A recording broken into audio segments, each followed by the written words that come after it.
अपने पाक कलाम में ये सूरत जो है इसके चंद नाम पहले आपसे सवाल फरमा रहे कि इसके नाम अगर हम उन पर ही गौर कर लें तो यकीनी तौर पर हमारे बहुत सारे मसाइल हो जाते हैं। नंबर एक, इसको सूरत तौहीद भी कहते हैं।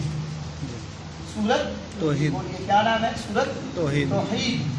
और तौहीद अल्लाह की वादानियत, वो वहदहुल्ला शरीक है। कायनात में, कायनात से बाहर कोई चीज ऐसी नहीं जो उस जैसी हो। वो तन्हा है अपनी हर एक सिफात में, अपने कमाल में, अपनी जात में सिफात उस जैसा कोई नहीं। बस सादा सी इबादत सिर्फ उसी की होगी।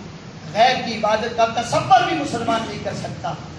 उस तौहीद, इसका एक नाम तो सूरत निजात। ये ऐसी सूरत है जो बंदे को कुफर से निकाल कर, कुफर से निजात दे के अल्लाह के करीब कर देती है। ये एक सूरत का नाम निजात, सूरत निजात। इसका एक नाम है कशकशा, सूरत कशा। इसका मतलब होता है तरिया, हर बीमारी से शफा। बंदा चाहता है बीमार हो, शफा मिल जाए, तो इस सूरत का एक नाम यह है कि बीमारियों से शफा देती है। एक इस सूरत का नाम है सूरतुल असास। क्या नाम है? असास। असास कहते बुनियाद को, फाउंडेशन। तो ये बुनियाद है किस चीज की? हमारे ईमानी अमल की। हर अमल जो हम करते हैं उसकी बुनियाद ये सूरत है। मुसलमान होने के बाद हमारा हर अमल जो है उसकी बुनियाद यही सूरत है। इसका एक नाम है सूरतुल माना, जिसको हम माना कहते हैं ना, यानी मना से है, माना। इसका एक नाम है कि हर बुराई से हमें मना करती है, हर शिरक से हमें मना करती है और हर गुनाह से मना करती है। इसका एक नाम भी है। इसी सूरत का नाम है सूरतुन नूर। क्या नाम है? सूरतुन नूर। सूरतुन नूर का मतलब यह है कि इतनी नूरानी है कि अगर बंदा इससे जुड़ जाए तो दिलों के अंधेरे दूर कर देती है।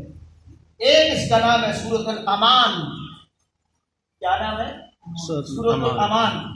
ये कुल हुवल्लाह शरीफ उसको हम कहते हैं। याद करके कुल शरीफ पढ़ेंगे, दुआ करेंगे। इसका एक नाम है सूरतुल अमान। इसका मतलब यह है कि हमारे ईमान की सलामती की जामन है और अमान सलामत रहे, ये अमान देती है। और इसी तरह इसी सूरत का नाम सूरत इखलास है। और आप जिस मारूफ नाम है आप जानते हैं, सबको पता भी है। मैं आ जाऊँ, आए जरा थोड़ा सा इसकी अहमियत। पहली तो बात ये ध्यान में रखना कि ये सूरत, इसके बारे में मुख्तलिफ अखबार है कि ये सूरत मदीना पाक में नाज़िल हुई या मक्का पाक में। मुख्तलिफ रवायतें मेरे पास मत नहीं कि मैं उन सारी रवायतों को बयान करूँ। मैं मुख्तसर खुलासा बयान कर देता हूँ। मुख्तलिफ रवायात में आप कुछ रवायतें पढ़ें तो उन रवायतों को पढ़ के पता चलता है कि ये सूरत मक्का पाक में नाज़िल हुई। कुछ रवायतें ऐसी हैं जिनको पढ़ के पता चलता है कि ये सूरत मदीना पाक में नाज़िल हुई। इसका कैलकुलेशन और इसका एंड ये लिखा है उलमाए कराम मुफस्सिरीन कराम में कि इस सूरत का नज़ूल 2 मरतबा हुआ है। एक मरतबा मक्का पाक में और एक मरतबा मदीना पाक। जरूरत के लिहाज जैसे सूरत जो है ना फातिहा, इसका भी 2 मरतबा नज़ूल हुआ है, ये भी ज़हन में रखना। और इसी को सबा समानी भी कहते हैं, इसका भी नज़ूल 2 मरतबा हुआ है।